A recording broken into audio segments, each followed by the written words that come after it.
If not, I can at least start with the introductions. Hello, my name is Lars Peterson. I work here at Rails for the Google X, work with a lot of different teams. A couple of the teams that I work with, specifically Loon and Proxy, use EPDM with an Agile connector. And that was when I first created this course, was mainly for some users there to get them up to speed. But I wanted to share it with the rest of Google so you can see a little bit about data management, how we do our product life management, and I'll even go over that connector that we use here at Rails. So the agenda, I'm going to go over a lot of stuff. It is going to be a short meeting because the tool itself is pretty simple as far as how you use it. It's just Windows Explorer. You do some right clicks, you can check in, check out, take a look at the history, that type of stuff, and I'll definitely run through that for you. I'm going to start off with just why do you need data management, and then we'll get into what EPDM is exactly as far as getting hooked up with the Vault, setting up how your revisions and processes go, and a little bit about what's stored into the system and how we can connect it with Agile. Okay. Let me get back into some software besides this guy here and go into just regular Windows Explorer. So everybody here, I hope, has used Windows Explorer at some point. So the basic file management inside of Windows, it's not too bad. When you click on it, it gives you a thumbnail of what the part looks like. You can also do some very basic searches in here. So I can find anything inside of that folder that starts off with a particular prefix. It will do partial. It doesn't care about whether it's capitalized or not. It'll do the same search for a lowercase x that it will do for an uppercase x. So that's just regular with the regular Windows Explorer.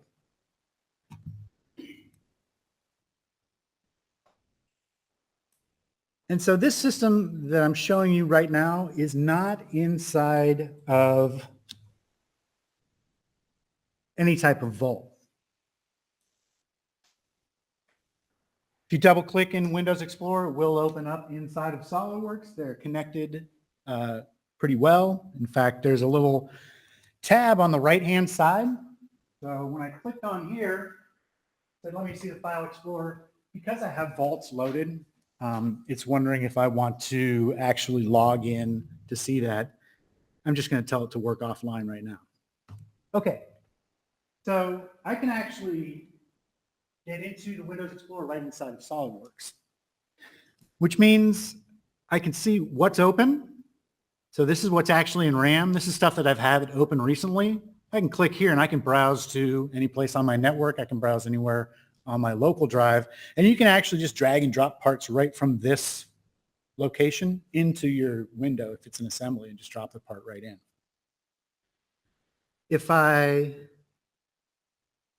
set this to resolved, it opened up lightweight so the parts weren't actually in RAM. That's a trick that you can do for better assembly loading time, is to not load all of the parametrics.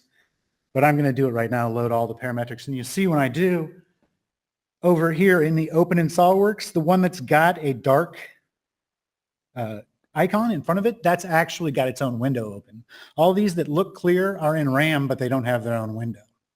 So just lets you see exactly what happens when you load up a SolidWorks assembly.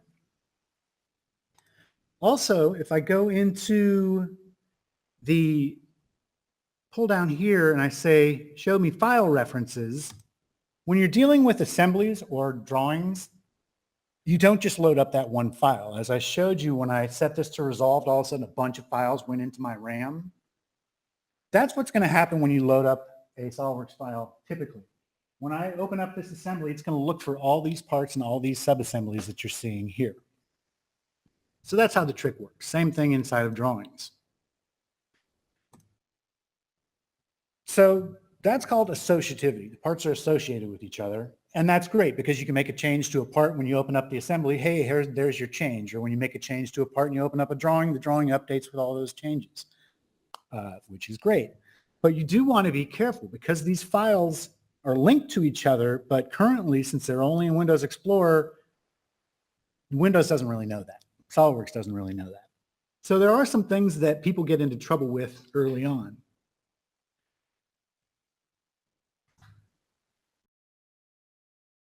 Like this part here, people go, well, I don't really want that part number anymore. I think I'll just change the name to new helmet.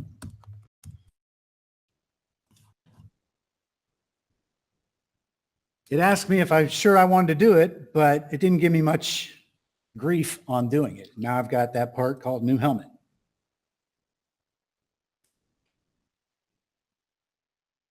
Another thing people will do is maybe they don't want parts. Here's a PCB board. Maybe I want that in a different folder. So I drag and drop it to another folder.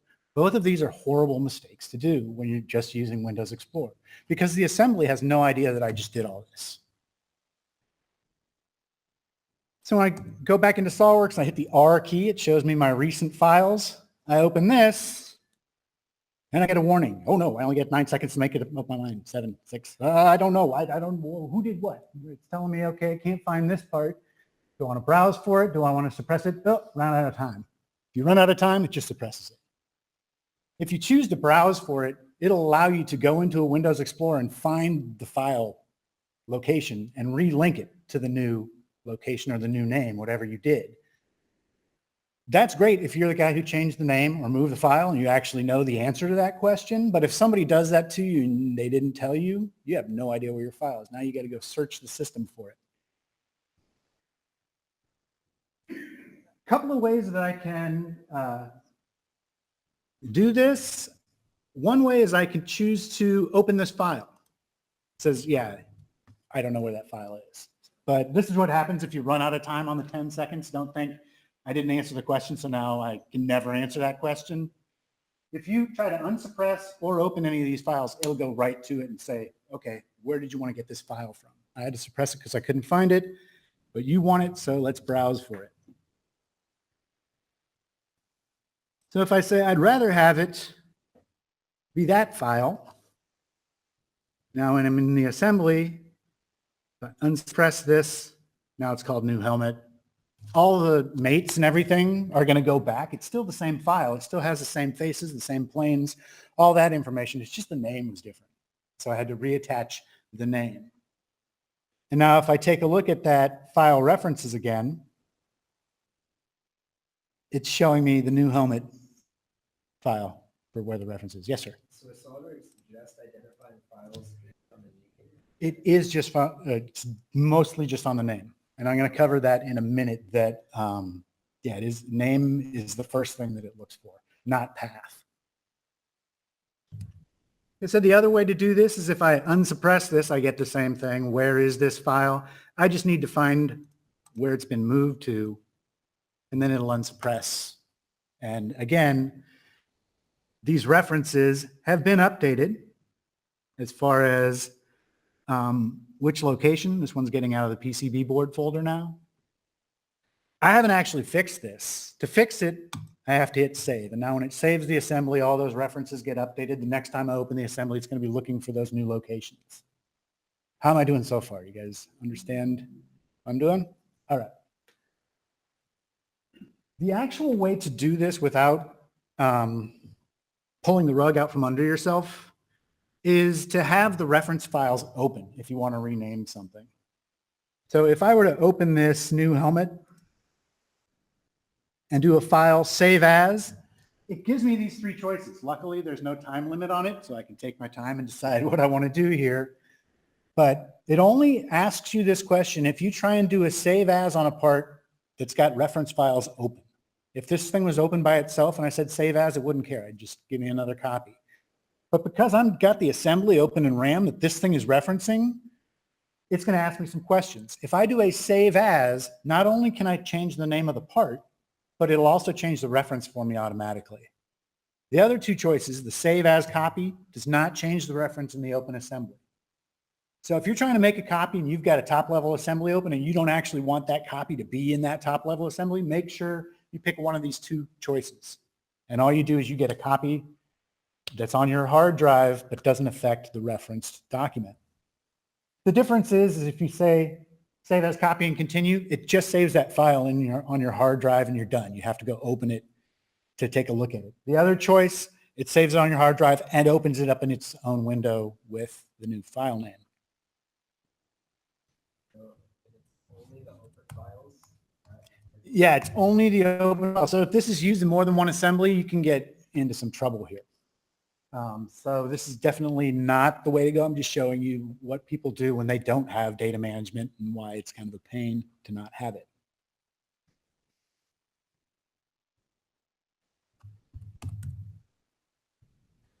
So if I just give this some new name, because I said save as, and I had the parent assembly open, it just changed the name of that part for me in the assembly, and it rewrote the references. So there's my new part name. So don't rename stuff in Windows Explorer if you're at a point where you're outside of the data manager, because it's just going to pull your references out from the assembly.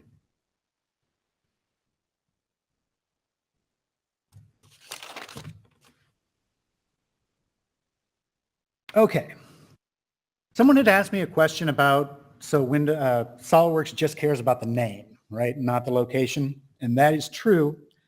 So I'm going to go into this, replace the component. It's another way to swap out a part. If it's got the same faces, the mate should come across fine. If it doesn't, it'll give you red exclamation points and you have to fix the mates one at a time. But there we go. Let's say I did want that one called new helmet in there.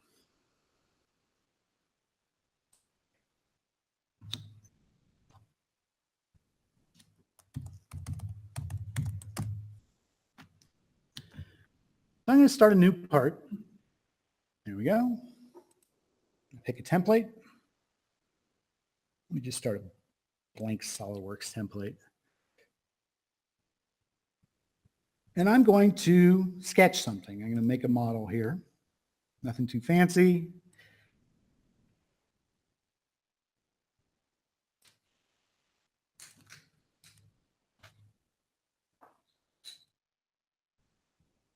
Just revolve this thing. Because I'm putting together an idea for another helmet. All right, I want it in army green.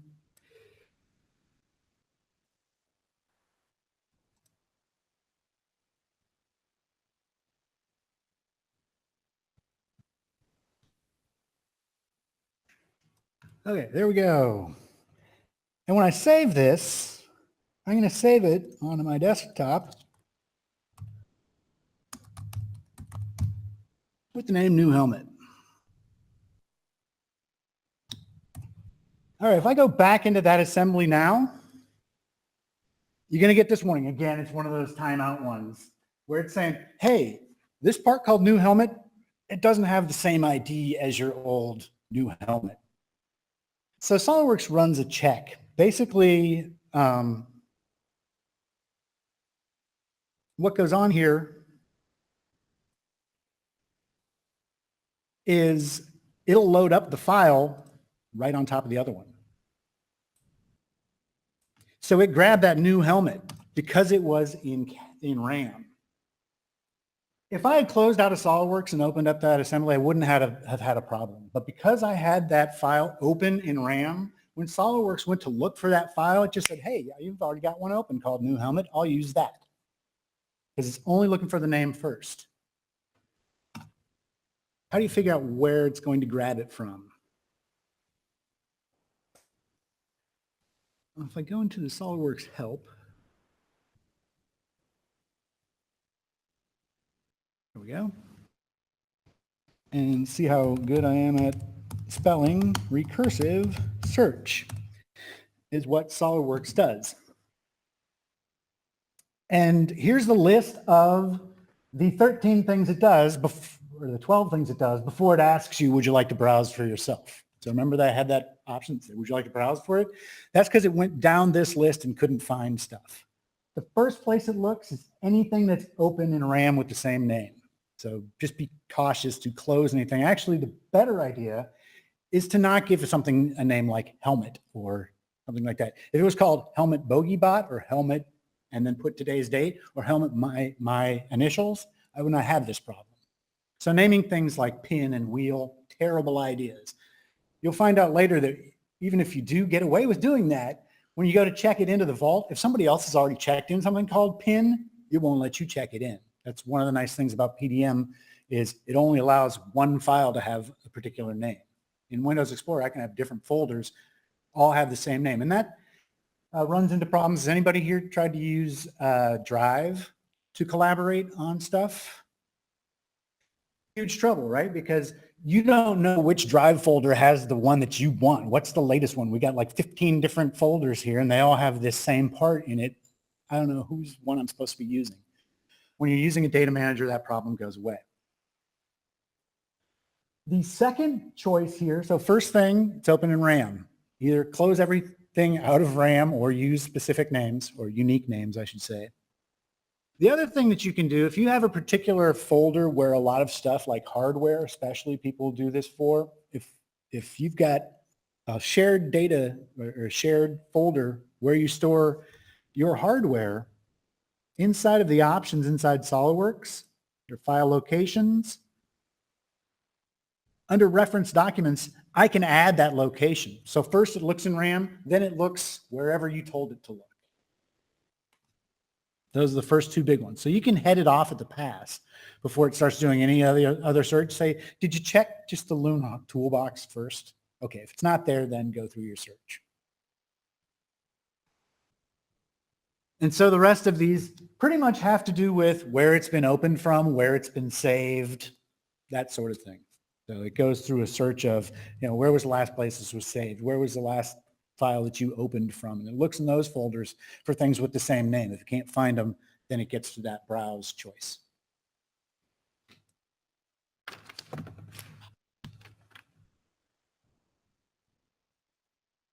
Okay, what do you do if this happened? What you do is you close, and when it says, would you like to save? You say, no, do not save. Because if I save now, I have replaced that reference permanently with the one that's on my desktop, which is never a good place to store files, by the way. Don't save. Close this one out of RAM. I'll reopen that same assembly. Because I don't have the helmet in RAM, it doesn't give me that whole ID mismatch thing. What the ID mismatch thing is it wants to find the right file. If it opens one called new helmet, the first thing it does is it checks who computer was it saved on, what date was it saved, some information that's flagged inside of the file. If those aren't matching up, it's going to say, this one's called new helmet, but it's not the new helmet that was saved in this assembly last. And that's what that warning about the new ID is all about.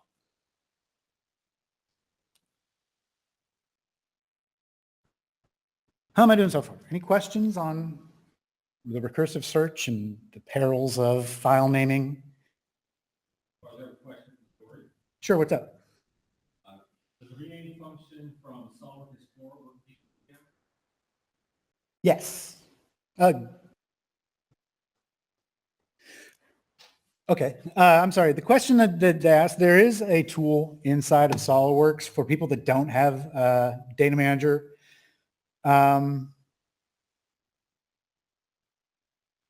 That's called SolidWorks Explorer.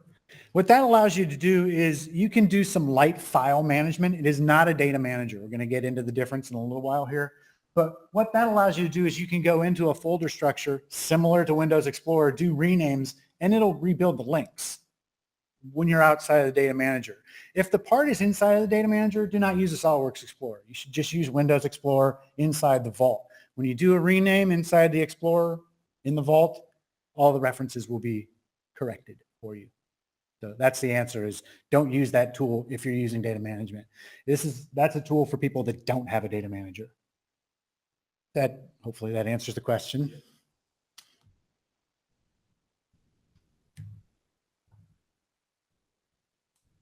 All right, back to my slideshow here. So I talked about the pain points that you can lose file references if someone has been named or removed or moved. Another problem is using the same file name. The reason that the data manager is going to be great at this is something that Ed's question sort of spoke to already, was the fact that Once it's in the vault, the SQL database is managing the associativity. So it doesn't matter what the file is named. It still knows that they're linked. So you can go in there and change the file name, and SQL will realize, oh, you've changed the name of the part that's in this assembly, that's in this drawing. It all happens behind the scenes. All the references get rewritten to that new name that you did. The other thing is the duplicate file names. Again, the data manager does not allow you to check in anything with a ununique name.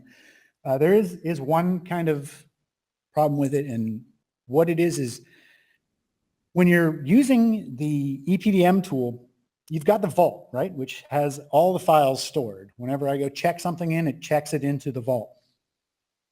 At my computer, at the local level, I'm bringing over local files. So when I'm just spitballing an idea, I can open it up. I can put it into the vault. I can go give it a name, start working on it. It's when I go to check it in and share it with the SQL database, that's when it flags it and says, hey, you know what? Somebody's already got a part called PIN. Now I have to change the name of my part before I can check it in because it will not allow duplicate names.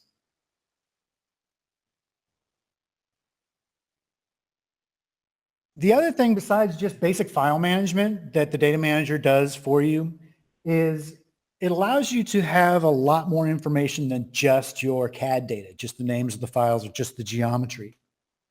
You can have different things called metadata, which is basically the stuff that isn't the geometry. What's this made of? How much does it weigh? How much does it cost? What's the supplier? Those kinds of information you can put into the file itself, and the data manager will track that, and you can look up stuff by who makes it or what material it's made or even who checked it in.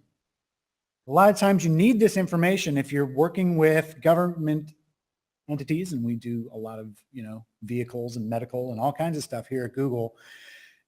When you're trying to get it passed through the FDA or whatever, they want a history. They want to be able to audit, who made what change when. They don't just want to, hey, here's something we thought we'd make. They want to make sure that you're following the steps. You're checking this in. You have all the information. You've checked off all the information as far as, pricing and customs and all this other information you're going to need if you plan to manufacture it with their stamp on it, or even just manufacture it, have things sent overseas and stuff like that. You need to have some information in your parts.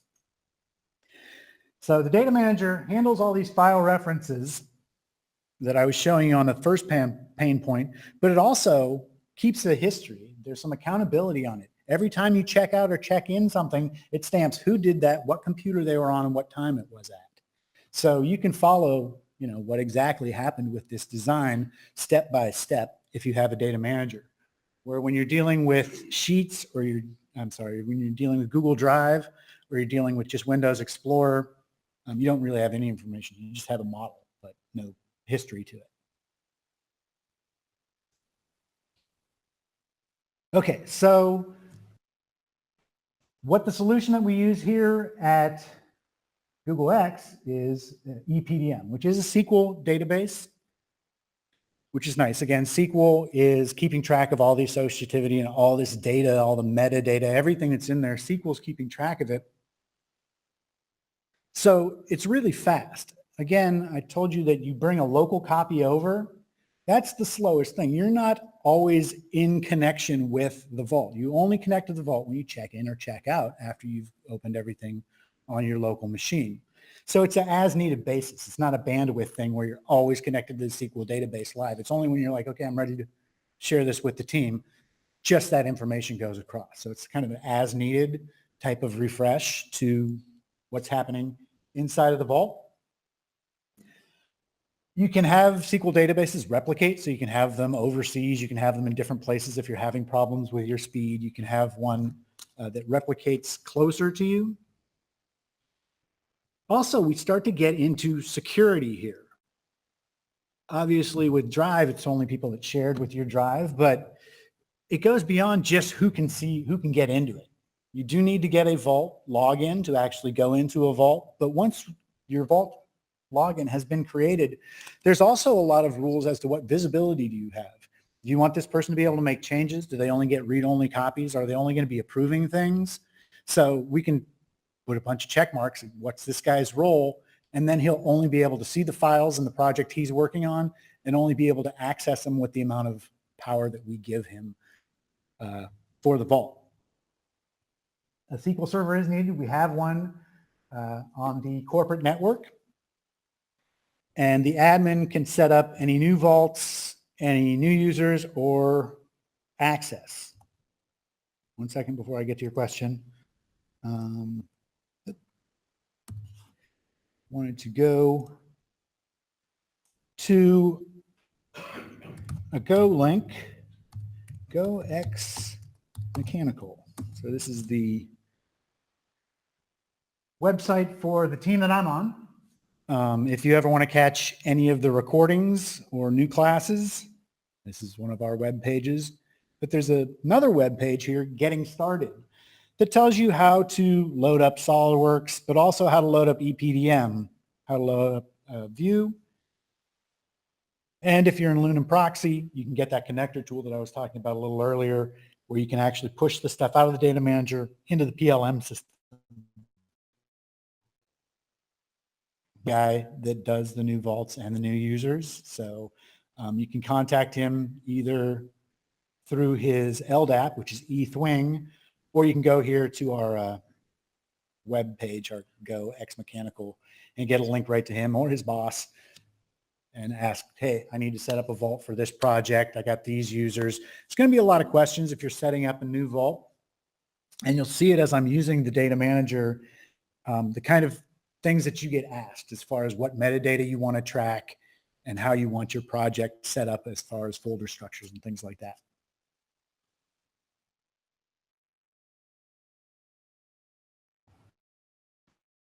Okay, so I'm going to close out of that Windows Explorer. Here is a trick. People always love when I give them tricks. If you hold down the Window key on your keyboard and you press the letter E, that opens up the Windows Explorer. If I go to my C drive, see these blue dots here? A little globe with a couple of arrows on it. Those are vault views that I have set up on my machine. Again, if you need a vault view set up, there's instructions on that website, or Monty or one of our team can help you out as you guys get this rolling. And you can see I've got several different vaults. If I double click on one of them, it takes me to that vault. Right now, you can see that it looks a lot like the Windows Explorer, but there is a little bit of a difference in the coloring of these folders. Right now, they're this light blue. That means that currently I'm actually offline. It doesn't mean that I can't get information out of here. Anything that I have brought over from the vault to my local machine is still on my local machine. I just don't have the ability to check it out and check it in, make changes to the SQL database. But I can open read-only copies if I need to do some work or something like that on a plane or on a train or somewhere where I'm not able to get to the Google network. Along here, if I go to tools and say, I'd rather work online, it asks for a login. Once you do get a login, that is your Google corporate login, your LDAP login is how it links it up. So it's your usual Google. And you'll see that it is currently going from a blue folder to a green folder. So if I go back into Loon again, now the folders are green. That means that I am online. When I'm offline again, all I can really do is just access read-only stuff that's inside that folder. So I'm not completely lost. I still have my stuff available. But once you're online, not only can I grab stuff and check it in, check it out, make real-time changes and go back into the vault, but I can also do searches. So the search capability inside of EPDM is vastly superior to the information that I get in just a Windows Explorer. I'm just logging into a couple of vaults here because I want to show you there's some differences between them. Also, once you're logged in, can't really see it on this screen, but if you look at this screen, there's that blue ball with the two arrows on it. That's EPDM running in the background. If I right click, I can see what I'm logged into and what I'm logged off of. And so I can log into more stuff. Again, you can have many different vaults. They're still on the same server. It's just we've sectioned them out so that, you know, the Loon guys don't see the proxy stuff and so on. So again, it's that security is only people that have been given access to that vault can actually go into that vault, even though there's tons of vaults on our server.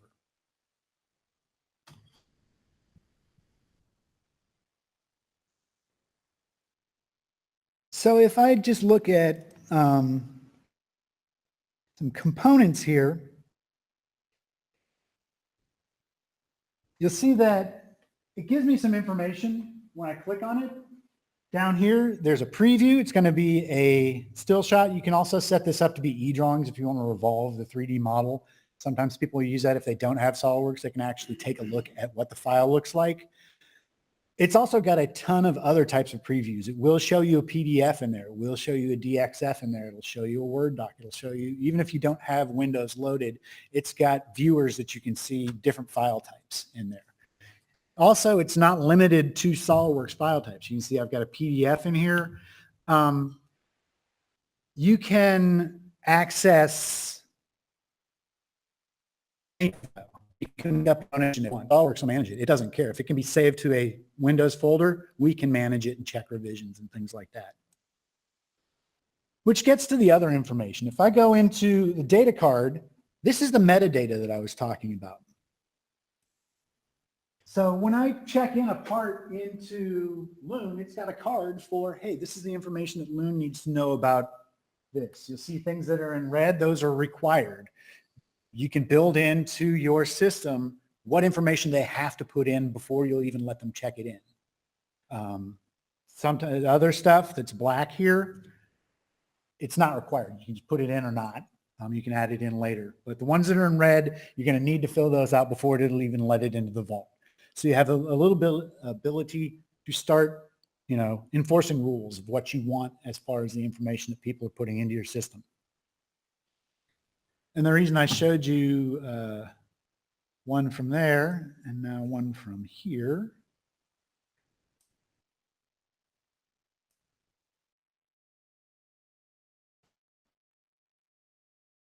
it just shows you they actually have a completely different data card.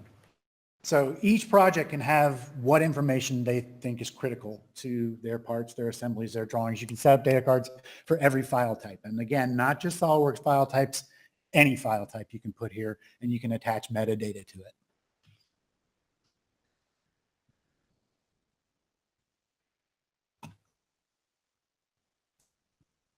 Once you've got the metadata in there, that's where EPDM really starts to shine. If I go into their search tool, so I've got this upper pane, which is basically my Windows Explorer. It does have a few more columns than usual because it's got information that's from my metadata, right? This is the description that I put in. Here's the part number I put in. Here's the date that it was modified. Here's if it's checked out by anybody. So I've got a few things checked out that I'm working on. When I click on these icons here, we start seeing this clock. And as I get into the user interface a little bit more, you'll see that clock in other spots. What that symbol in front of this version has to do with anything is that's letting me know, do I have the same thing that everybody's looking at? Am I out of step and have an older file? Or do I have something that I have made changes to and have yet to share it with everybody? The equal sign means I'm on the same one as the vault. Everybody's got that same file. This one here with the green clock, I've made changes to it, but I haven't checked it in yet. So the changes have only happened on my hard drive. No one else knows about it yet. The good thing about EPDM when you're dealing with that, when I check something out, I'm the only one that has read-write access. No matter what access the guy was granted in the beginning, if I have checked this thing out, I'm the only one who can make changes to it. Someone else can open up a read-only copy if you need to make a drawing or you need to see if it fits in an assembly or something like that. You can grab this assembly, play around with it, but you cannot drill a hole and save that because I'm the only one who can make changes to it.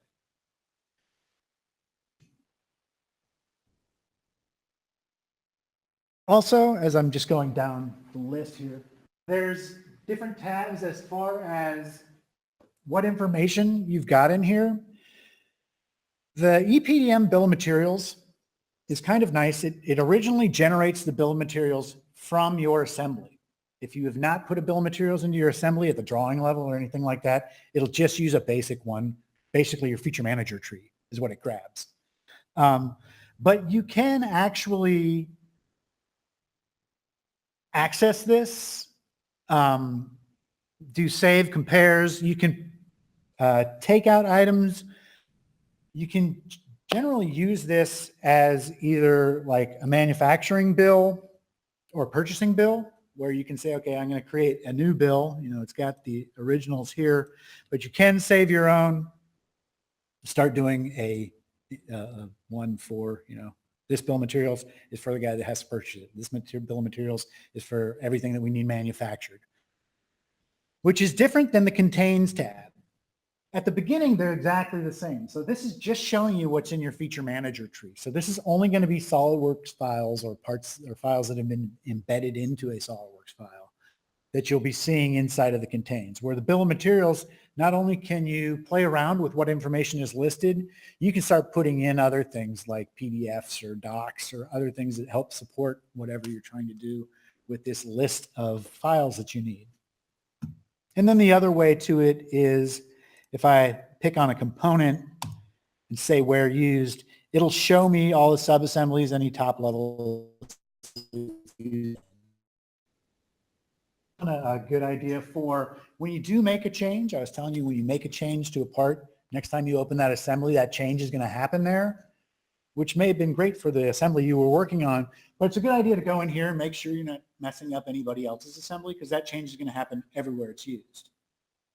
So this where use is a good spot when you're starting to make changes to make sure you realize where that change is going to affect.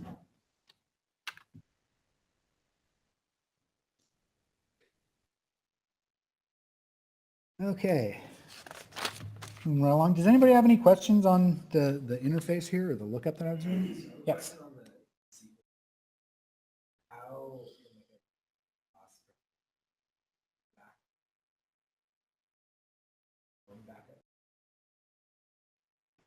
It is backed up. Since it is Google corporate, they back it up at least. So the question was, is the SQL database backed up, or do you have to worry about saving your own? I'm pretty sure that they back it up on a pretty consistent level, and they've got more than one database. So if one goes down, we still have one running. Like I said, you can have replicated vaults that stay in communication, make sure they've all got the same information. So if one goes down, you just go over to the next one. It's still got the same information for you. So no, you don't really have to worry about, you know, SQL going down. Obviously, if you're offline, you're not going to get a lot of work done, but I've never had it because the SQL database exploded. It's usually just a connection issue. Does that answer your question? Cool. Okay.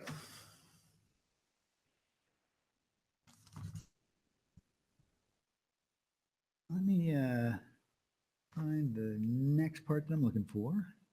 4:30:30. Okay, remember this thing? I played around with changing the name and moving files around, and I had some trouble when I was doing it just with the File Explorer. This one, if I do a slow double click, or pick on it and hit F2, it takes a second. See how it was clicking around in the background before it finishes renaming it?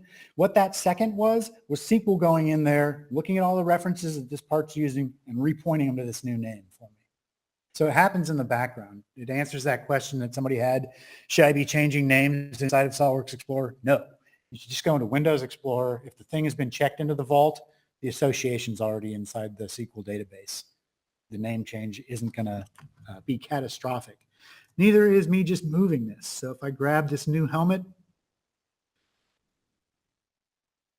go up to the top. Sure, I got a folder up there somewhere. There we go. And drop it into that file.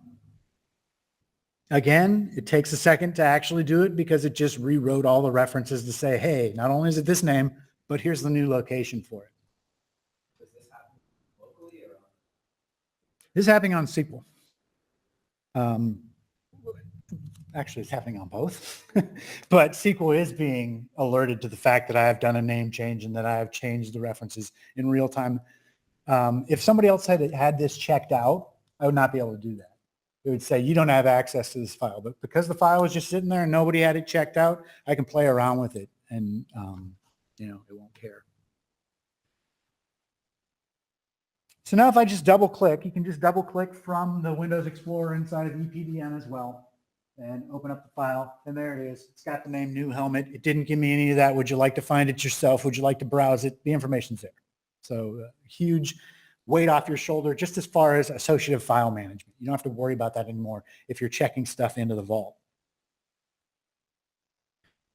Let's take a look here. So this is checked out. Can you see the top? I can tell it's checked out because at the very top, see where it says my file name? If it's not checked out, it'll be parentheses read only because I can't make changes to it. But if it is checked out, you'll see no read only. Also, when you hit save,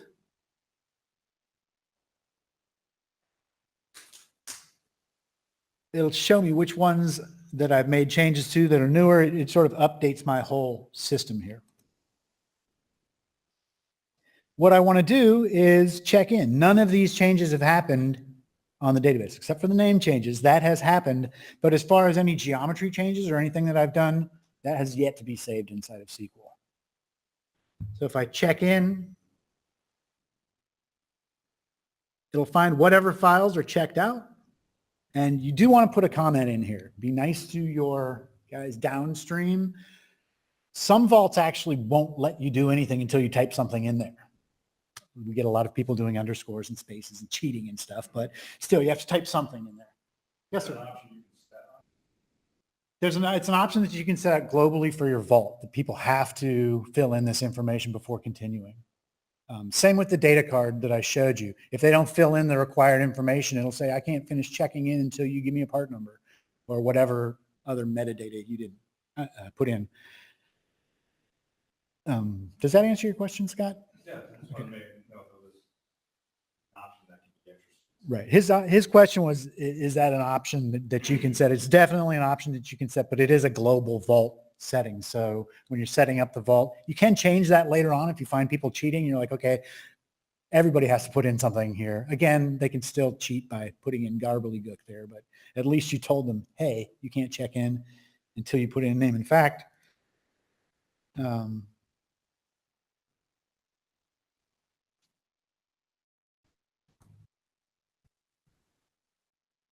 in here. All right.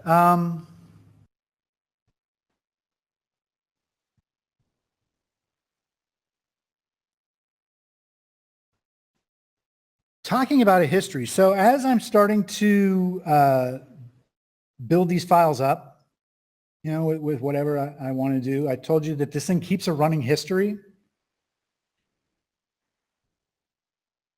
If I go to the history, it'll show me who's been doing what. Here's the user, here's the date, here's the comment he did or did not put in. But it keeps track of, you know, what revision it was at when that happened. Here it is at revision 2. You want to be cognizant of the difference between versions and revisions. And this will get into something I can talk about a little bit later on is workflow. Every time you do a check-in, you get a new version. Doesn't matter. You made a change. It's keeping a track. It keeps a hard copy of that so that someone can dial it back and open it up, what it looked like at version 12 or what it looked like at version 13. But the revision change doesn't happen until you push it through the workflow. So when I right-click on this, you'll see I've got different types of states that I can put things in. I can prepare it for a release, which will, when I do on this particular vault, when I do a prepare for a release, it creates neutral files for me. It automatically creates me a PDF and creates me a step file and puts them into my vault. I send those out to the engineer and say, is this what we're going to be sending to everybody? They give me red lines, things like that. If I say prepare for release, I pick which items.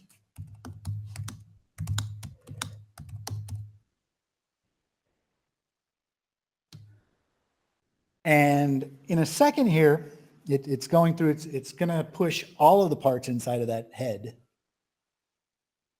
You have the option of whether you want to push all of them at once, but by default, it'll try and push the entire group out to the next level. But this was in process. Now it's in review. In a second here, hopefully, SolidWorks will start up behind the scenes and start creating those neutral files for me.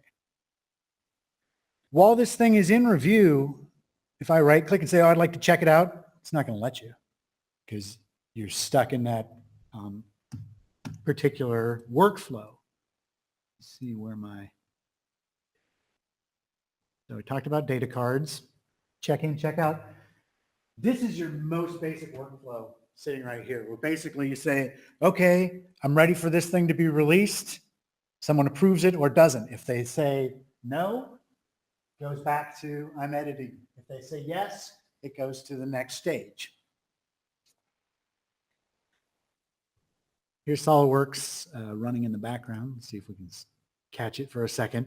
It's opening each part, saving it as a step file, opens the next part, saves it as a step file, then opens the drawing, save those as PDFs. So it's making these neutral files, saving them to my vault for me.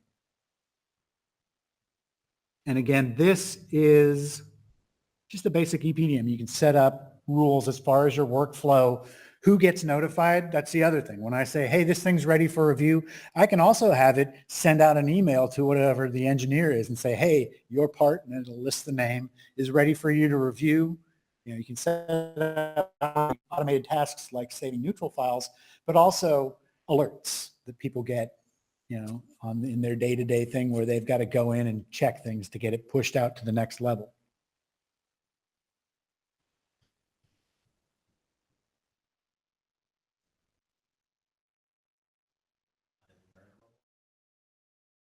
I'm sorry, what's that?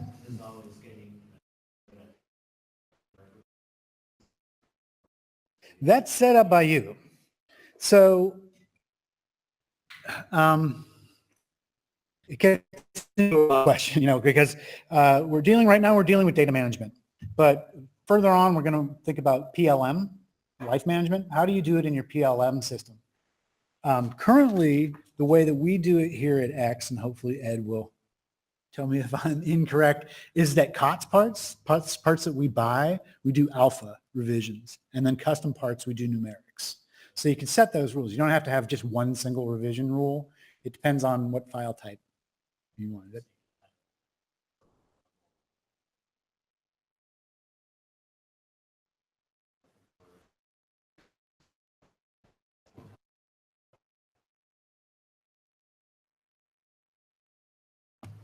Okay, so the question for you guys out in live stream that couldn't hear, he's just wondering about the revision, how you set up revisions. Do you have to do numeric, alpha?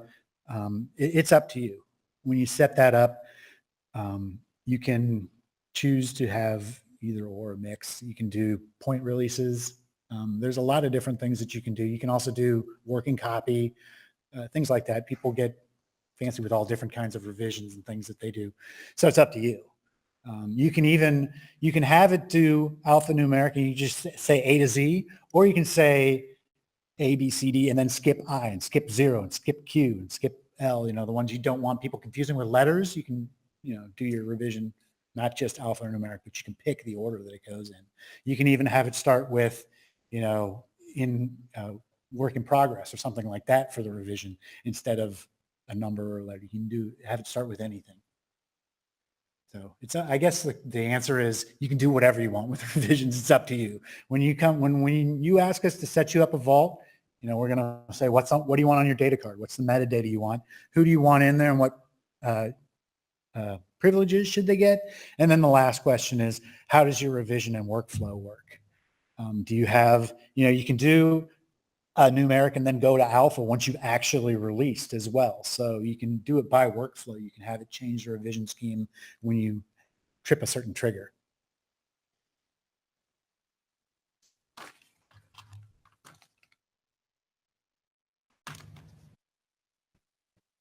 Okay, I have lost where I'm going. Oh, no, that was actually a great time to answer questions because I wanted to go into the neutral files, but it's always good for you to wait for the neutral files to actually be created. Here, search this by the date.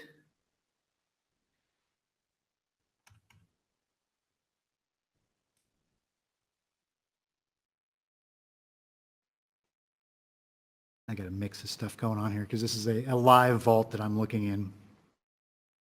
But I can see the different neutral files that have been created. Here's the ones that I've created that have this file type. So this created those PDFs and things when I first released this assembly that we're looking at.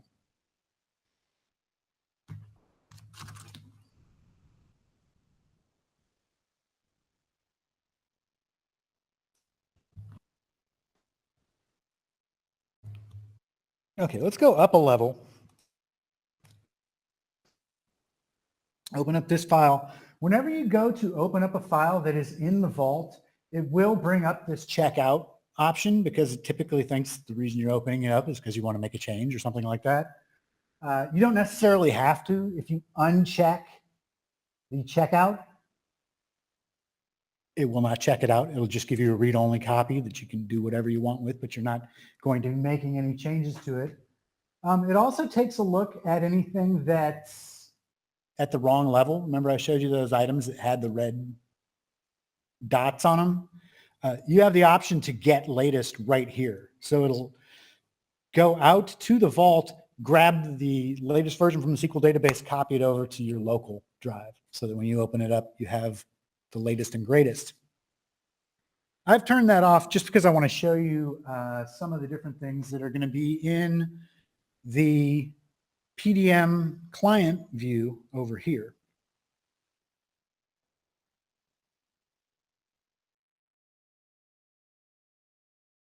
So if we look at this, I can see things that are older or newer with these green dots or red dots, depending on what it is. Another thing you may see inside of here, a couple of things. One is that yellow exclamation point.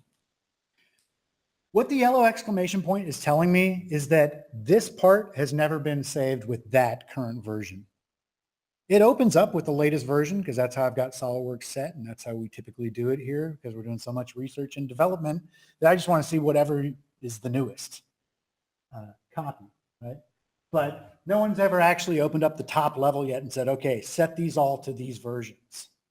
So you do want to make sure that before you actually push out the whole thing, you want to make sure that everything's been saved with the latest version in there. Also, if I right click and say get on any part, that'll show me a list. Remember I showed you that history? I can actually dial this up and tell, hey, get me number 6. I want to see what this looked like 2 weeks ago. And it'll actually open up. Like I said, it saves hard copies for you. That's what those exclamation points have to do is since those things haven't been saved at this version, it's going to open up a version back. If I dial it back to the other version, it hasn't updated all those versions that we're using. The other thing you'll see is this little pencil symbol. That means that you have been editing this part and you have yet to check it in. So if you ever see the pencil, if you hit save, pencil goes away, it turns into a green thing. So the pencil is just saying, hey, you made changes, but you've never saved them locally. When it changes to the green clock, that means you've saved changes locally, but nobody on the SQL database knows about it yet. They're only going to know about it when I actually go to check this thing in.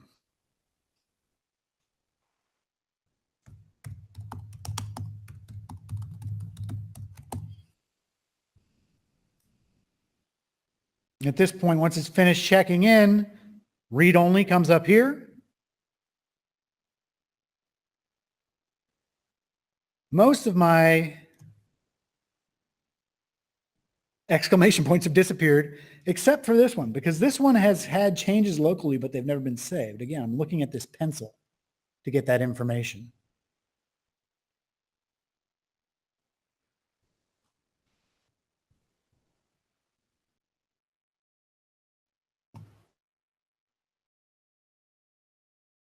Okay, I would like to check this thing in, but I have no checkout, check in. Anybody have any idea of why that might be? It could be because somebody's got it checked out. Definitely. So if that's the deal, you can go into here and it'll list checked out by. You can search for the file and see who's got it and give them a call. Hey, checked out. Nobody's got this one checked out. The thing is that this has already been released. I've been making changes to these parts, but I've never saved the changes to the top level yet. And so if I need to save changes, oh heavens, plug in here.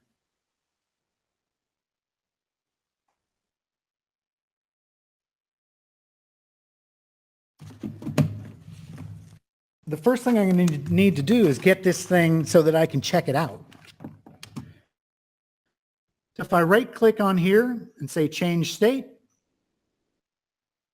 right now it's in that gray zone. Remember how I set the other one to review?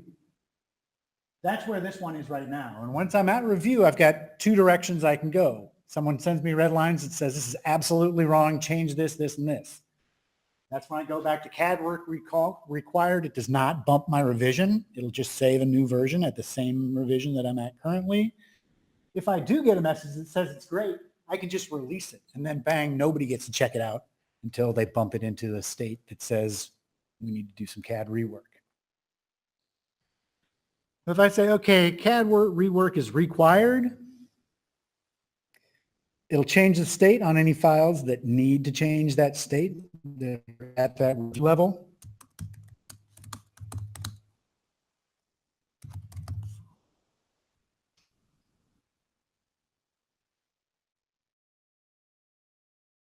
And now at this point, I can check it out.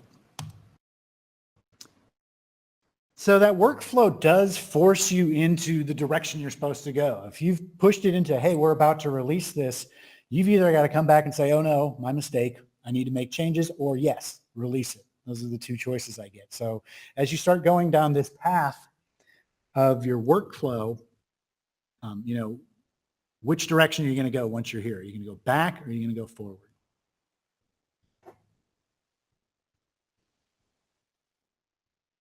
Now I can say save. All these go to equal. And when I check it in, the exclamation points will all be gone because I've checked this thing in with the newest part versions. Then when somebody goes into that history and they dial up version 21, these are the files they're going to get at these revision levels. That's another thing that you can see when you're inside of the contains. By the way, just a quick thing on the search. The search capability is much better than Windows Explorer. On Windows Explorer, all I can really search for is the file name. But inside of EPDM, inside of this interface that's in Windows Explorer, if I press this little down arrow and they've got searches, favorite searches, you can have anything that's in your data card or any metadata that's in the part be available for searching. And again, it doesn't matter on capitalization or on partial search. You can just put part of it and it'll find anything with that in the description.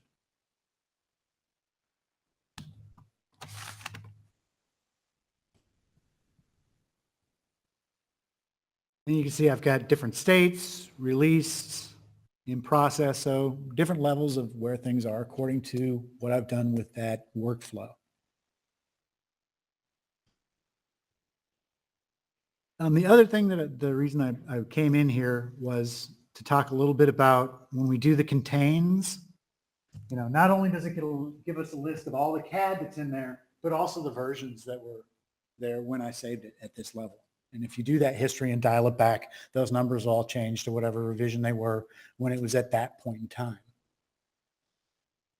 So it is good for taking snapshots of your design.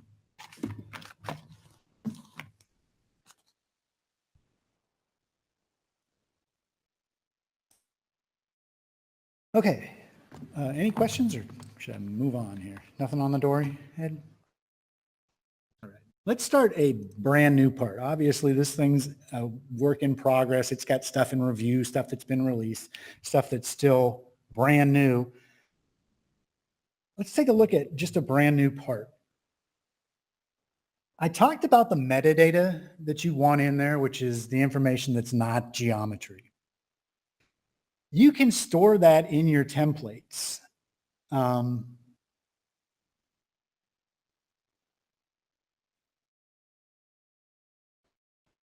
It's this one, right, Ed?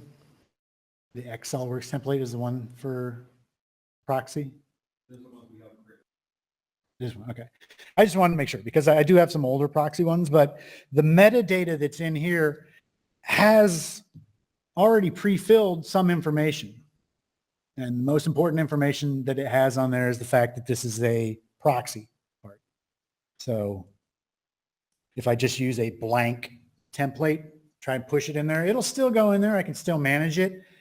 But some of the tricks that I do later on when I show you the connector tool, they're not going to work because it doesn't see that it's part of this project.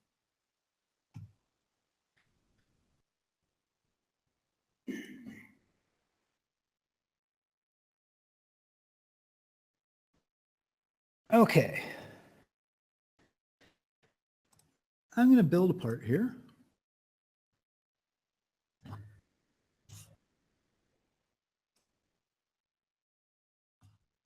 It's kind of like that, but I need to give it dimensions. I really want somebody to build it. 5, 6.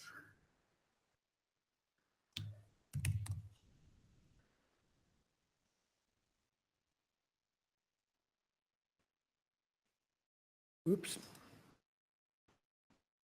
Sorry, forgot one piece of geometry. What I'm going to revolve this.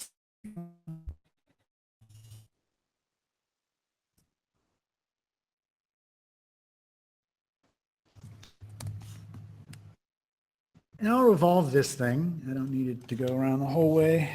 Just about like that. Make it out of plastic.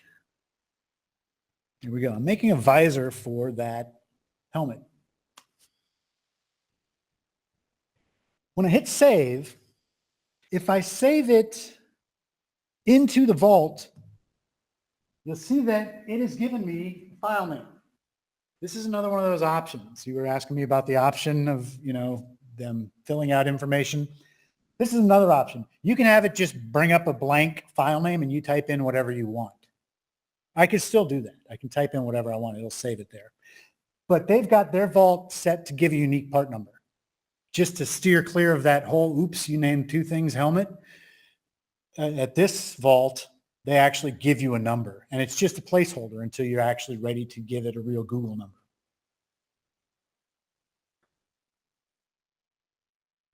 So when I save it, because I saved it into the vault and they have that option, it automatically gave me that name that they generated. And then the next thing it does is it brings up the data card. Okay, here's your new file name. What is this thing? So all these red descriptions here,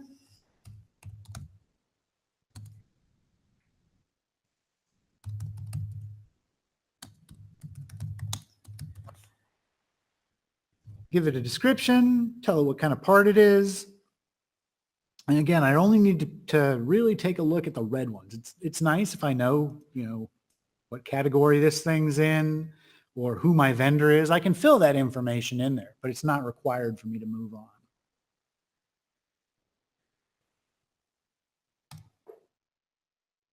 When I say okay, now this file is in the vault. Well, actually, the version has been saved to my local. I should not say it's in the vault. It is not yet in the vault. It's in the folder on my machine that's in the vault. SQL does not know about it yet. And this one catches people off guard a lot because I did it and I filled out the data card. I'm done, right? No, I actually need to say, check it in.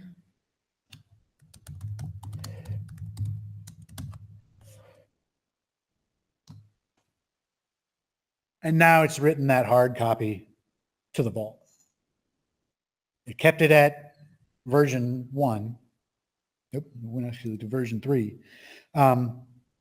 It depends on what the vault does to your part. It can bump it up if they're adding more information to it, but you do need to do that step. That's one that people do often that gets them into trouble. Another step that you want to do, if you're working concurrently, I showed you that red clock that shows you have files that are older than what's in the vault. Someone has made a change. It's a great idea to right click and get latest version. If it finds any files that you don't have the latest version of, it'll go out and load those onto your system. So I know that someone, Scott, you had asked me earlier about, people getting into trouble with that. Am I really looking at what our design is? If you've been off the project for a while and you go into that folder, first thing you should do is do get latest. You don't have to do it at the assembly level like I was showing you. You can go to any folder,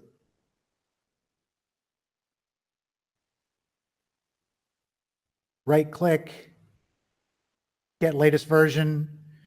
It'll go and get everything in that folder for you that's newer than what you've got. And that's typically what you want to do. If you've been off a project and somebody's like, hey, can you help work on this? Do not open your old version because you may check it in and bring us back to where we were 2 months ago. Don't do that. First thing you want to do, get latest, so you're dealing with all the files that everybody's looking at. And again, when you do open it up in SolidWorks, take a look at that EPDM client. If you've got, red clocks on there, you're not looking at what everybody else is looking at.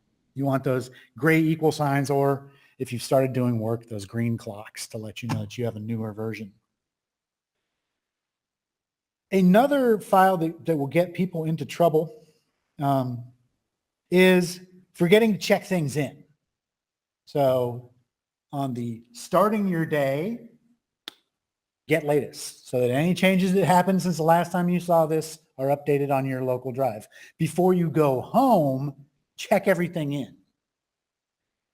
Here's the reason why. I can go onto this folder and I can say, okay, check in by bulk. And that's the best way to do it. If everything's in the same folder, you can just say, yeah, check in. Okay, that means I should not have anything open anymore. Good. I've still got it. Why? Because I checked it out on a different machine and never checked it in. So nobody gets to work on this file until I get to that computer and check it in manually. Big problem that we have with people that are using EPDM is they'll start working on something and they'll forget to check it back in. If they go on vacation, they no longer work here and they've got stuff checked out. There are tricks that the administrator can do. He basically has to log in like he's them and go in and do it manually. So it's kind of a pain. Just remember, check in your stuff. You also can't do can't log in. Right, because we're using your LDAP login in a non-Google environment where people were just making up their own passwords. You can go in, put in a new password, but because we've got you linked to your LDAP, there must be some way to do it, isn't there? We just have to check out whatever information that person. So yeah, okay. So we can do it from the admin level, but any changes that person made, they're blown out because we don't have access to that computer. Also, if the computer is just dead, that's another thing, is you're never getting that information back. Yes, sir.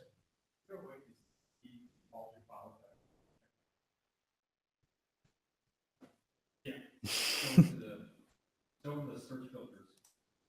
This is why EPDM is awesome. You have power seat. There we go. And then you can just dial up your name and it'll check that whole folder for anything you've got and list it there. Also, like I said, I usually just go to the folder, right click, check in. It shows me a list of everything I'm going to check in. So there's two ways of doing it. I can either get a list before I decide whether I'm going to check it in, or if you're just in a hurry and say, push it all in, I'm leaving, you can do it that way. And it'll save whatever changes you've done that day. But it is important for you to do this so that anybody who's working concurrently with you can see your changes and they're not blocked out from making changes later after you've left the project or are no longer working on it.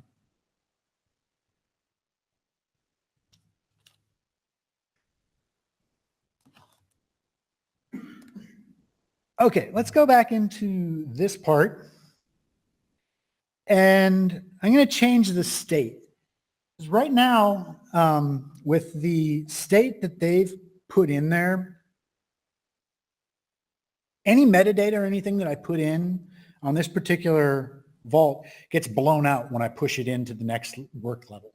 So I'm just going to do that as quickly as I can. And what this proto does is it moves it to being revision controlled. It's going to have a revision 1, and we're going to start from there.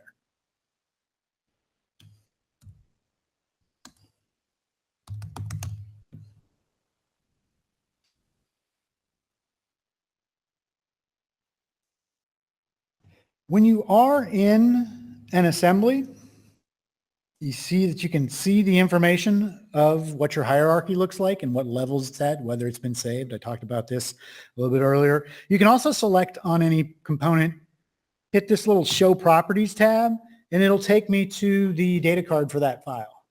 So I can take a look at, what's inside of here without actually opening up each individual part. I would need to check this out. If I want to save it, you'll see that this is all grayed out. That's because I do not have read-write access. But if I was to check this out and then go here, now all of a sudden, not grayed out anymore. I can put any information that I want. This one gets people, the at and the default. Why? Why do we have two sets of information for the same file? It has to do with configurations. SolidWorks parts always have one single configuration in them called default. If I'm at a part or an assembly level and I go into the file properties, the custom properties, that's where this information gets written to from my data card. When I put data card information, I check it in, it sticks it into my SolidWorks file here so that my revision or my part number or whatever information, the description, that gets read into my title blocks, into my bills of materials, into my rev block, wherever I have linked information for any of this metadata.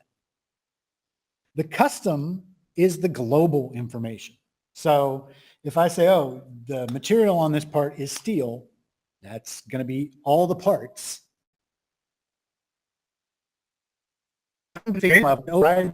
For all parts globally for this configuration, make zinc. Each configuration can have its own metadata. We do not use configurations here at Google, so that's where a lot of people get confused as to why am I getting two data cards? The best thing I can tell you on this is I always go for global whenever possible. So when I go to the data card of this, you can either click on this or right click, go to properties. I'll fill in the information here because I know that it's global. But it always has that information at the configuration level. If I fill in anything here, it'll override the at symbol. So that's the description that I get in the title block. That's the rev that shows up in the revision block. If this is different from that, it overrides it.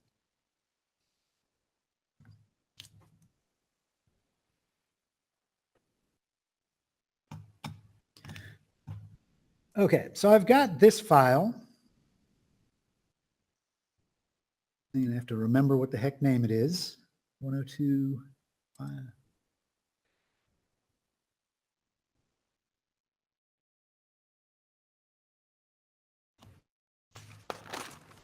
Actually, go back into that for 1 second, one more second here. Because the next thing I want to talk about is getting a real GPN for this. So at this point, everything that I've been showing you is EPDM. If you get a vault set up, you're going to be able to do this, check in, check out, manage your metadata, see what versions you've got, all that kind of great information.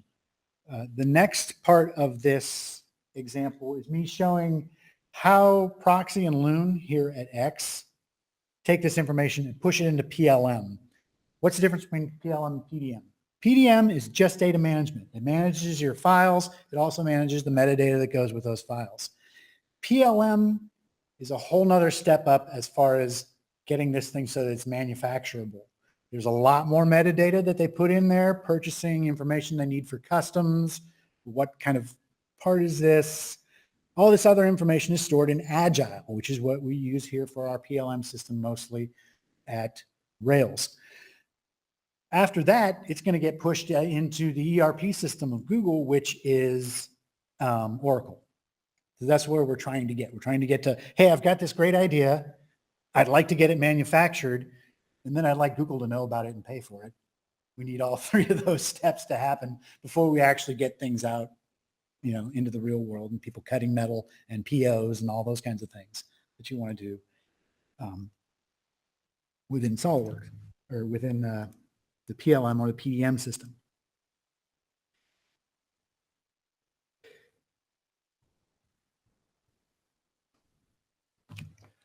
Okay, here are the parts that I have inside of this little robot that we've been looking at.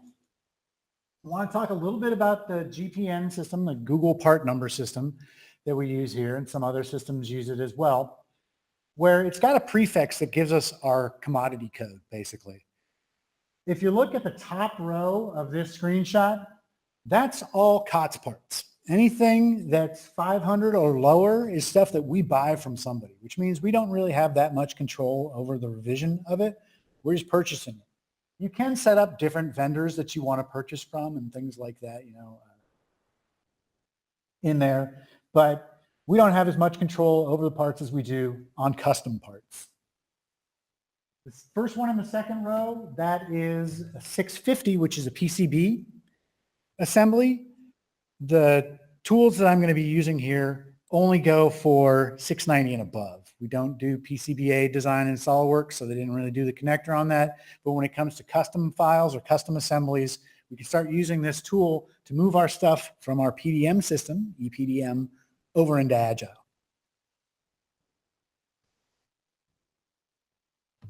So there's,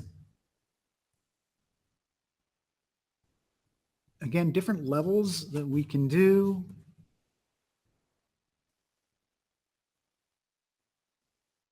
As far as what Agile do for this. So this is the Agile interface. There is, when we're looking at GPNs, the 991 GPN is documentation. And one of the documents that I have downloaded here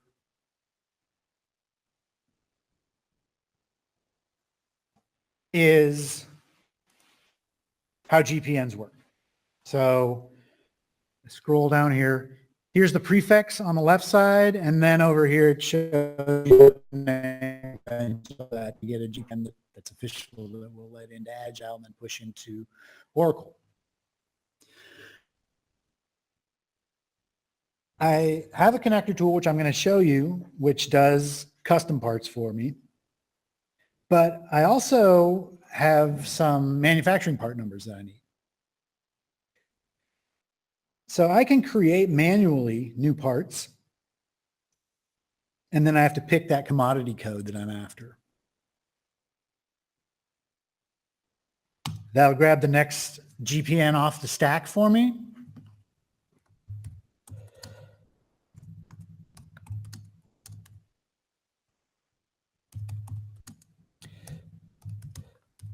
And usually what this does is we go diameter, thread, length. Obviously, these would be real numbers, but that's the kind of information I need to put in to let them know exactly what kind of screw it is. And then I need to pick which group is going to be using this.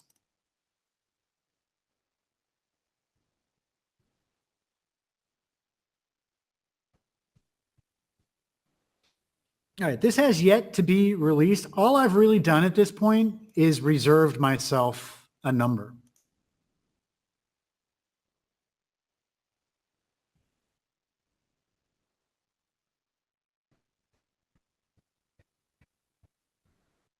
If I needed to get this released, I would take this new number and put it on a change order. So again, because of the way that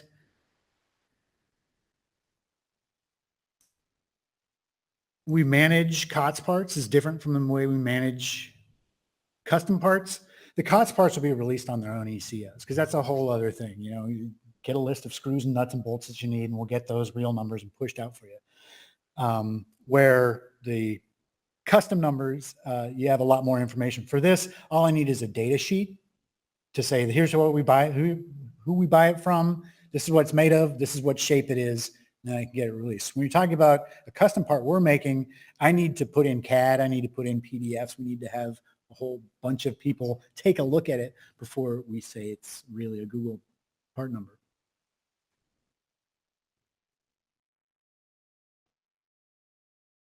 I go to the affected part numbers, this is where I can start getting this thing released into Agile, which will then, I think they do it overnight where it syncs up with Oracle on what stuff have we released today. And then it'll be in the higher system where when I call somebody, they're not surprised to hear what I'm talking about. They've got information they can look up in Agile or in Oracle. The only thing that I did want to really talk about was the phase that I want here. Planning or production, prototype. Really, it's just planning or prototype is all we ever use here. Planning, you've just grabbed that number and you said, hey, I need a screw that's this size, and I don't really care where it comes from. And you can get a number, we can still track it, and later on we'll connect the dots when it comes time to buy one. If you already have that information, you can do it as a prototype, but if you set it as a prototype, you need to attach a data sheet that tells it who's selling it to us, what's it cost, what's it made of, what's it look like as far as geometry. For this one, it is actually a McMaster part number.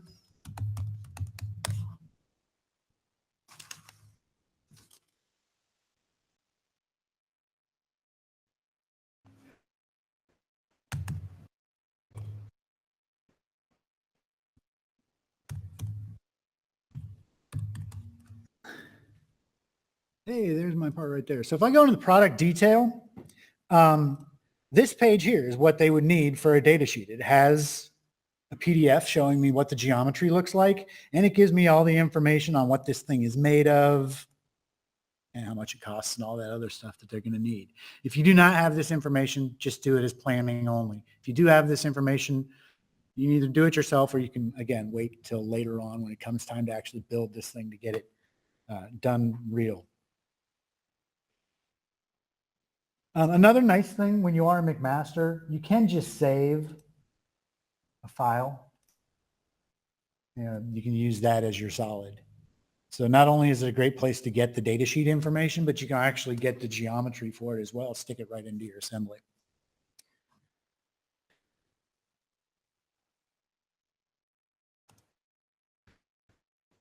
So this is the part that I was just looking at, but it's right now just called part, and that's not what I want it called. So I'll go again into the proxy project that I've been working in.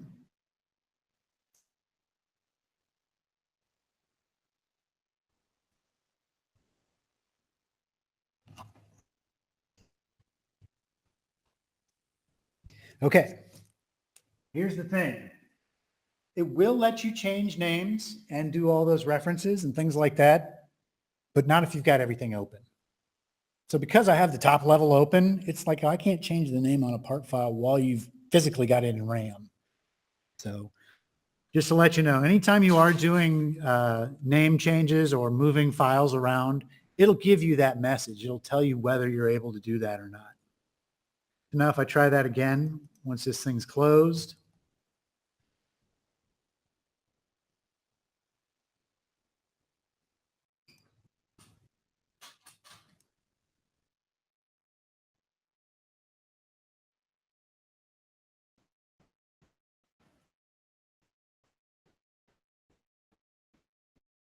all right. You go back in here. So at this point, it's still blocking me. And you might think, well, why are you closed out of everything? The assemblies that it's going into have been released. So it's not letting me rename stuff that's already in the, in the system as being released. So if I can find out where these things are,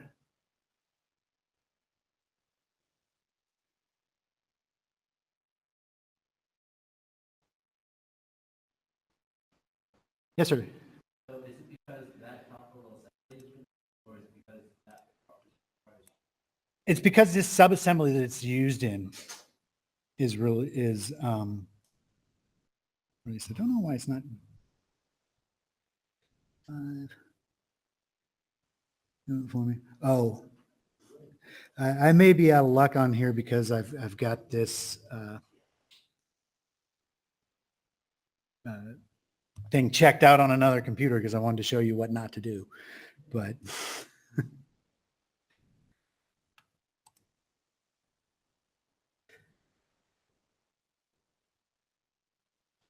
another way I can do it, and it really depends on whether this thing has a history or not.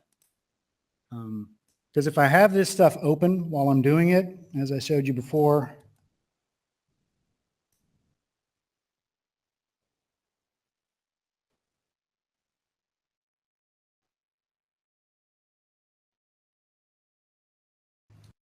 I can check this in. And so there's a couple of ways that you can go about changing the GPN.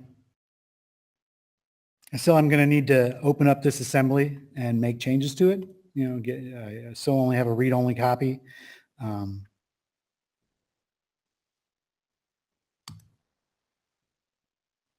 But that's what you need to do for manufactured part numbers, is you need to have either go in Agile yourself or get somebody to do it, get you a GPN, and then you can either save the file at that name or you can rename it if it's not already checked out inside of the information in the EPDM Windows Explorer.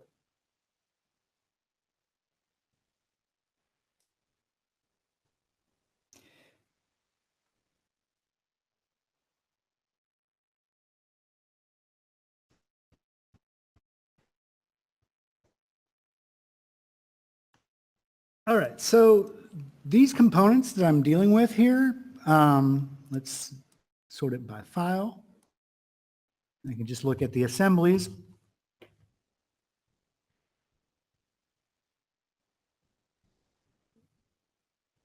Once I'm done with this, because this ARM, so I changed the hardware that was in there, right? It used to have something just called McMaster part, and now I've given it the actual 250 number that I want to put on there. I would need to release this at this point. So I can add it on to an ECO. And this gets into that Agile connector tool that I've been talking about. This is the first time I've used it. Again, this is really just for people that are inside of Loon or in proxy currently, where you log in.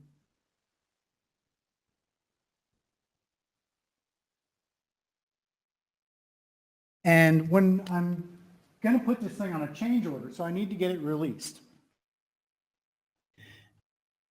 If I don't have a change order, I just say create a change order, hit process. What it's going to do in the background, remember when I showed you manually me starting an ECO and adding a file to it? It does that process for me automatically. It started a new ECO, so I've got an ECO number, and it stuck that part on there for me.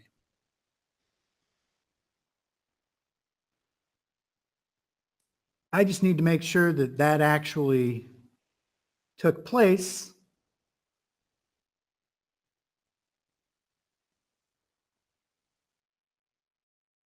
This is already on an ECO, and it shows me actually the ECO that it's on.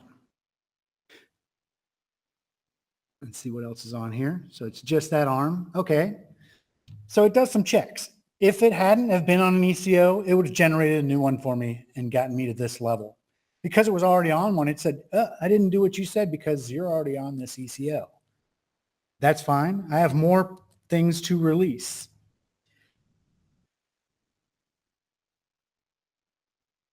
If I go to this leg and say, okay, I'd also like that. Whoops. I also like that. There we go. On the ECO. What's up? So if we go back to that window to say add to ECO, This one? yeah, go ahead. My question is, can't you make that window bigger so you can actually see your ECO that is already pending? He's here?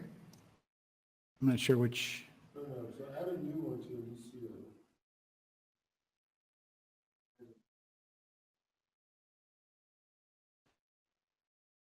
Okay, so it wasn't letting me put those other ones in because they were already released. That window. Can't you make that window bigger so you can actually view LECO? I can. Okay. I was just asking. All right. So yeah, I can't see any pending ECOs I have. So if I would have done that, I could have taken a look at, whether I've got anything for proxy on there. On the earlier one, I said create a brand new number. If you know the ECO you want, you can just paste that in there.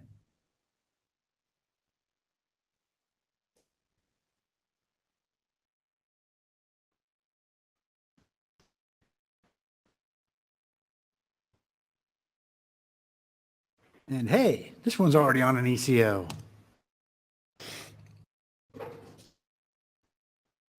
Honestly, I've got to have one that isn't on an ECO at some point. I've run through this example too many times. It's looking like.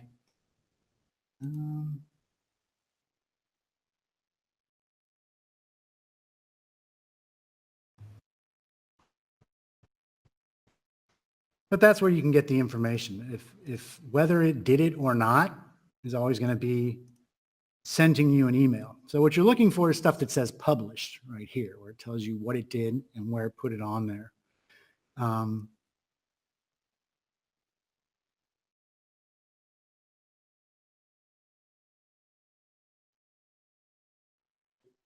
Yeah. So the ones that I've been putting on here, I've already got them on. So it's not going to let me put on a new ECO until I clear something off.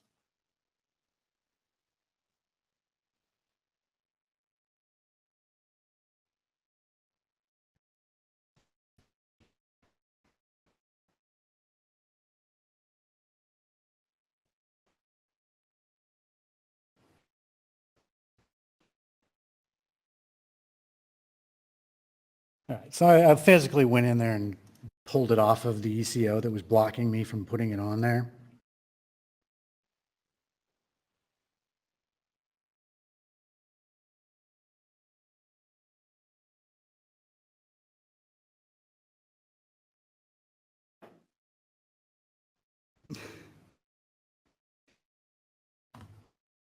Okay, so it does check stuff for you.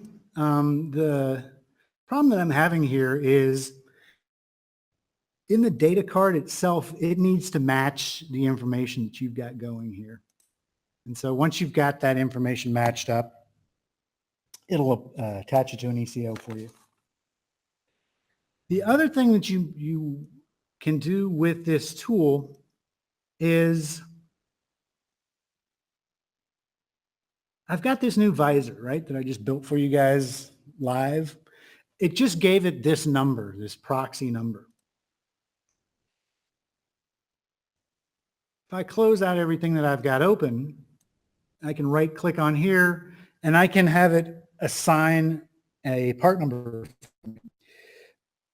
The caveats here are that you want to make sure that this part number is clear. If it sees a part number in there already, if it's not a GPN, it'll fail.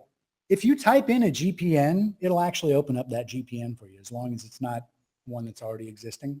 So if I have a number already, I can type that into the data card and say, get me an Agile number. It just syncs up your data with the Agile. But since I'm leaving it blank, it's going to get me a brand new number.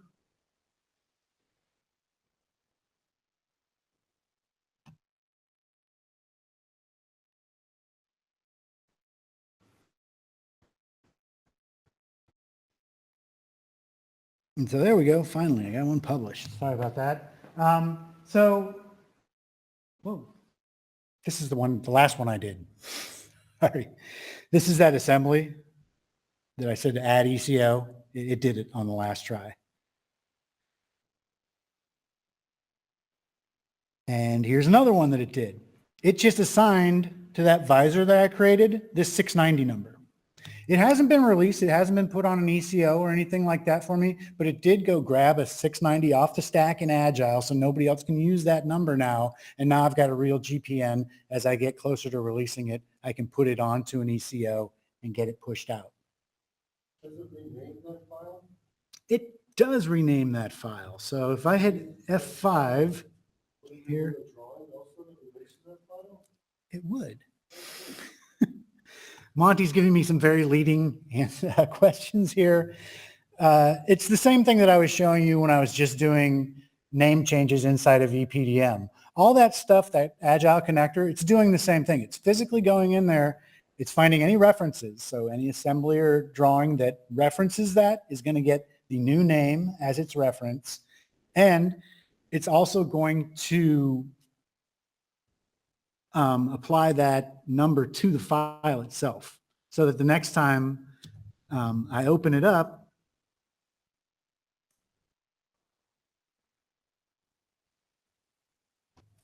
hold on.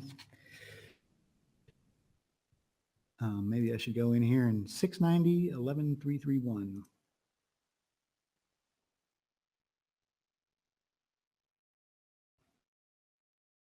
There it is. It's got to be at the top or the bottom, right?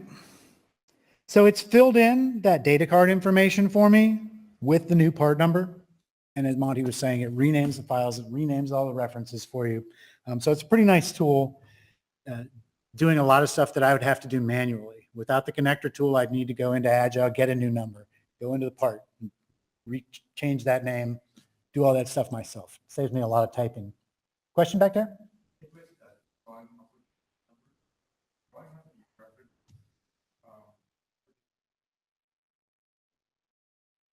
No, it's going to be referencing it. So remember when I did the file references? I don't know, maybe you came in a little late, but I was going through, if you have an assembly or a drawing open, you can go to file references and see what it's listing as what it's going to open.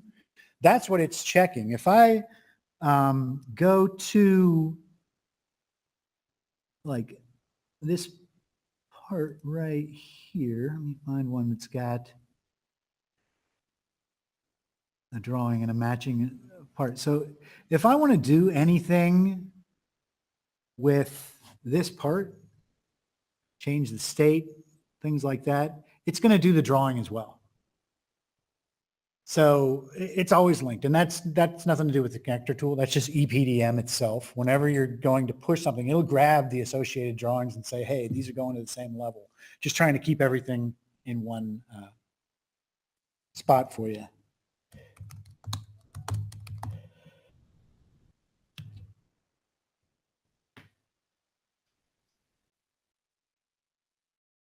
Okay, so I've still got this ECO that the part was on.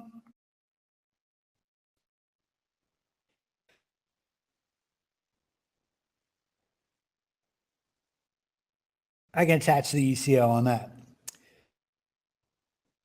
Once you've got something in Agile, like this one has, if you make changes to your metadata, that's only happening inside of EPDM.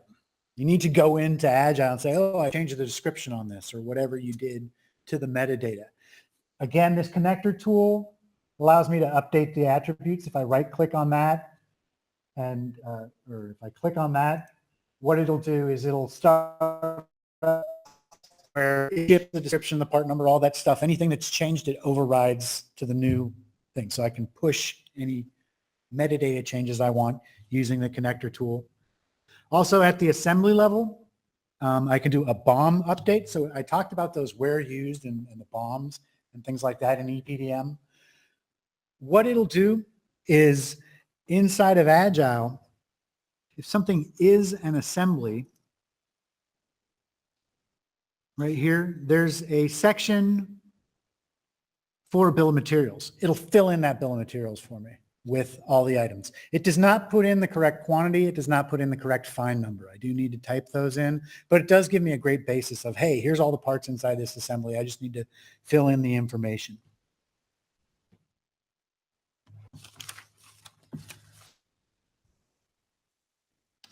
One more question? Yeah, sorry.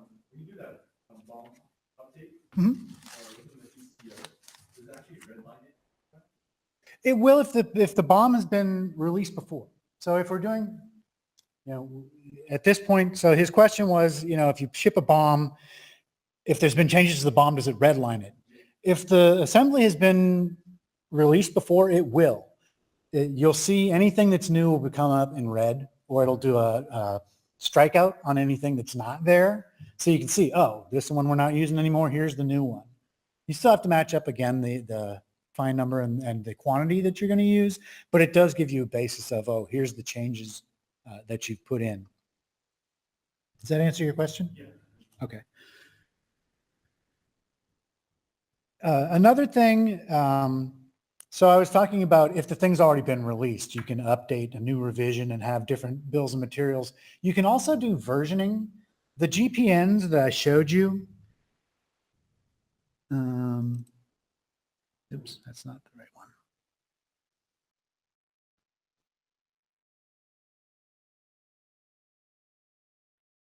That have this, that end with this 01.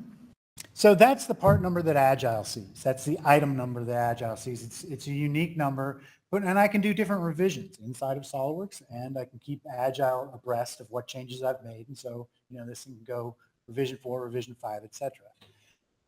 If you've got a brand new fit or function, or you want something where you're sort of diverging from here, you're like, well, that's the helmet that we have, but I want to do a new helmet.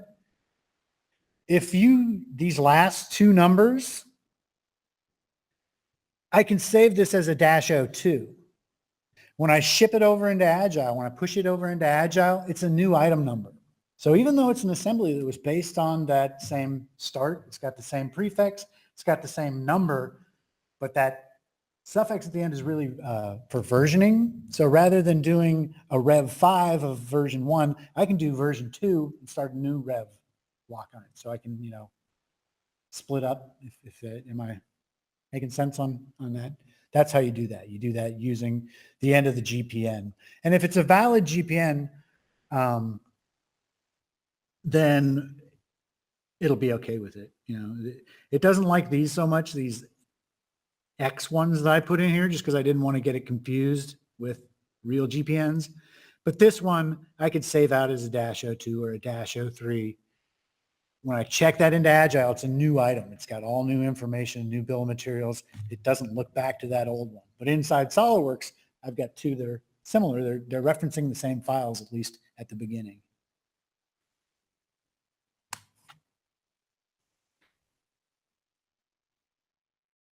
I showed you when I was doing this thing where it was ready for release.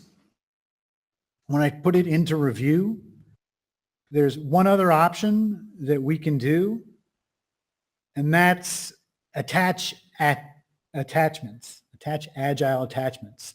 What this does is if the file is on an ECO, it'll go find those neutral files that EPDM created for me, and it will attach them to that ECO. So it's got the drawing, it's got the solid that the people need on the end. So again, these tools that I'm showing you, these are tools just to make it handy for people that use Agile. Is anybody here work at Rails, Proxy or Loom?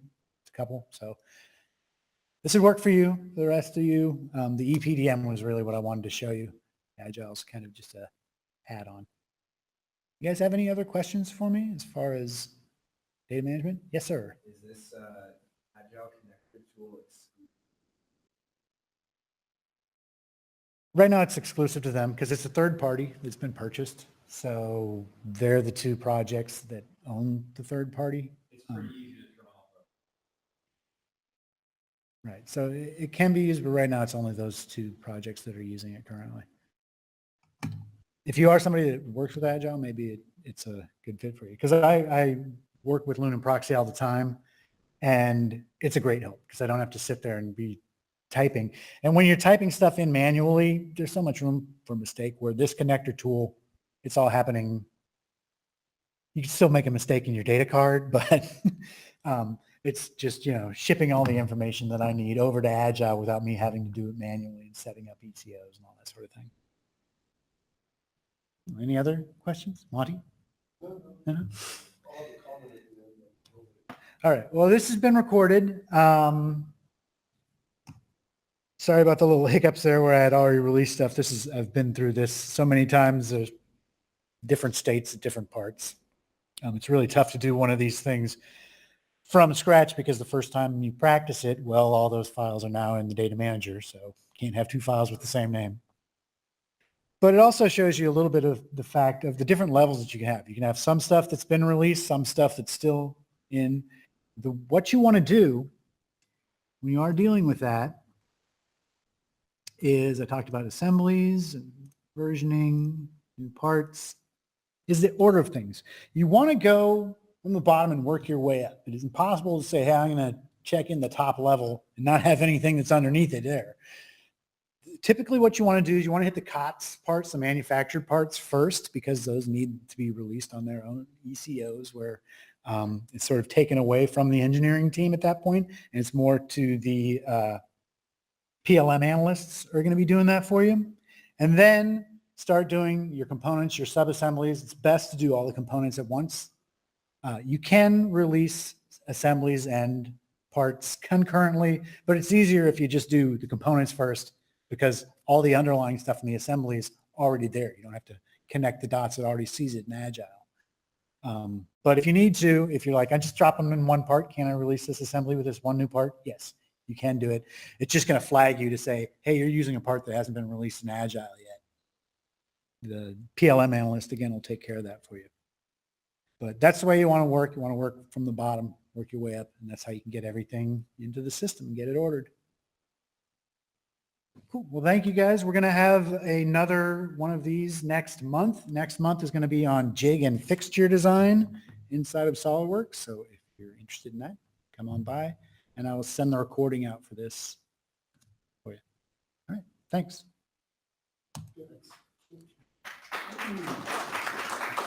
Also, real quick,